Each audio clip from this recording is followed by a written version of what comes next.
Next is ang stair maker tool. Meron tayo dito mga reference point. So, ginawa na natin para mabilis. Kung makita nyo, meron tayong tatlong uri dito ng stairs.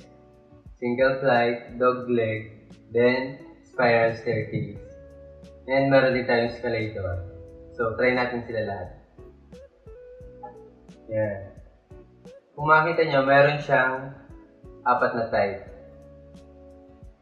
Dito sa type A, ganyan, parang concrete siya. Kung makita nyo, meron siyang buhos dito sa gilid. Dito naman sa type B, kung in reality, parang mafabricate mo siya sa bakal, ganyan. Para siyang tinupik-tupik na bakal. Then, ito naman type C.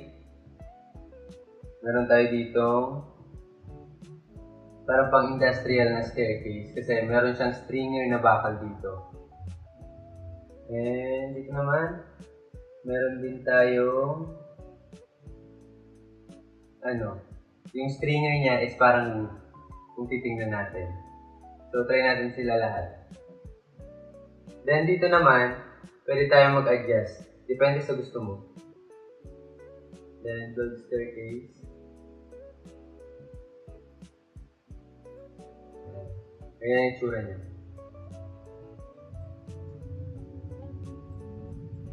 Next. Build staircase.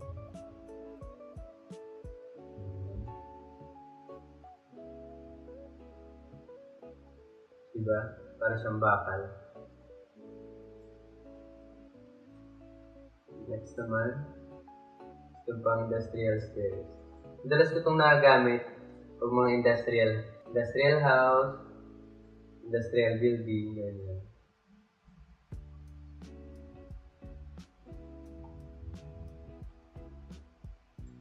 Next, ito. Build staircase. Yung parang wooden stringer niya. Then, next, try naman natin itong dog leg staircase.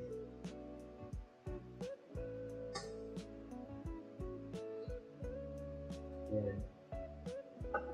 Kung makita nyo, meron siyang turn. Then, may landing tayo dito. Ganyan.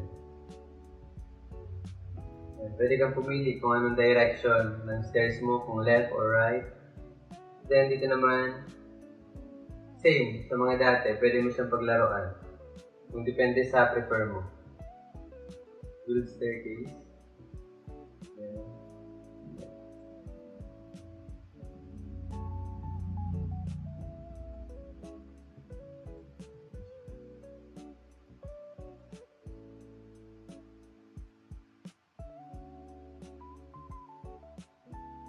Next, ito naman. Ayan. Same lang din sa single flight stairs. Ayan siya. Para siyang bakal.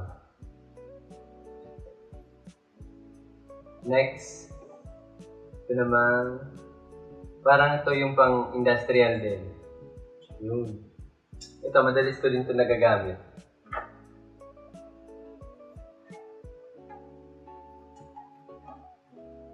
Kasi medyo hawig siya in real life na stairs. Next natin is itong spiral staircase. Ayan. Meron din siyang dalawang type. Ayan. Kung anong gusto mo. Then dito, pwede natin siyang palitan. Depende sa gusto natin. Ayan. Ito lang sa spiral staircase is matagal siya mag-load kasi masyado siyang madami ng geometry. Medyo mag-wait ka lang. Yun. Makita nyo. Ayan siya.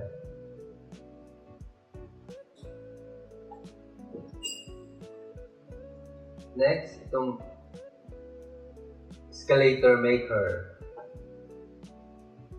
Then, yan. Adjustable naman siya. Depende sa gusto nyo. Gawa tayo na gusto nating height. 8,000. Impig natin.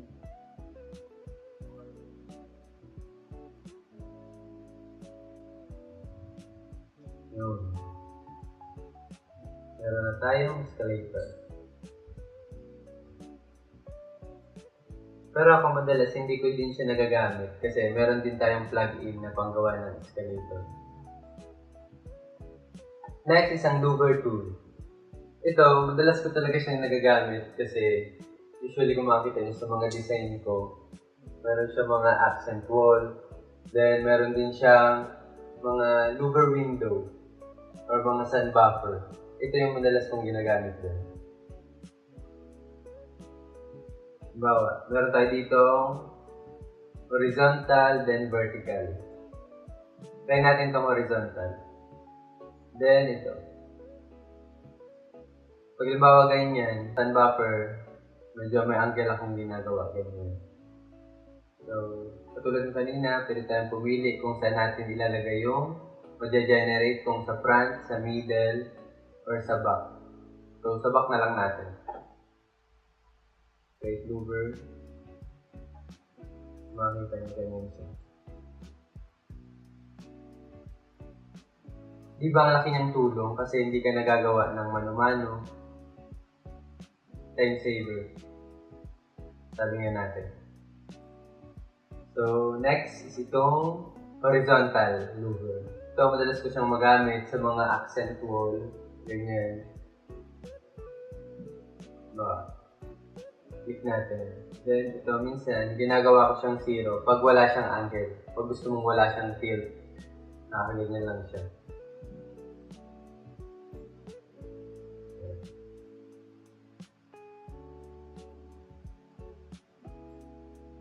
Medyo manipis lang yung nagawa natin. Pero ganyan siya. Adjustable naman yung mga dimension natin dyan.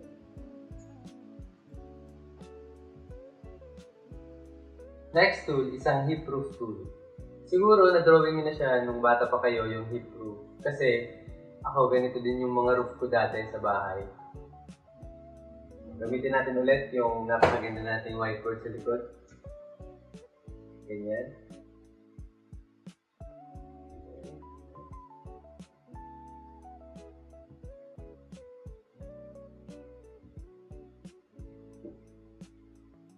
Magiging lang siya. Ganyan yung hip roof. Meron tayo itong door.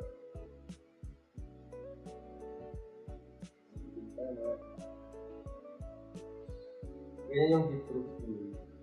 Yung apat ang agwa niya, yung agusan. Kung gagawin natin siyang top view, ganyan.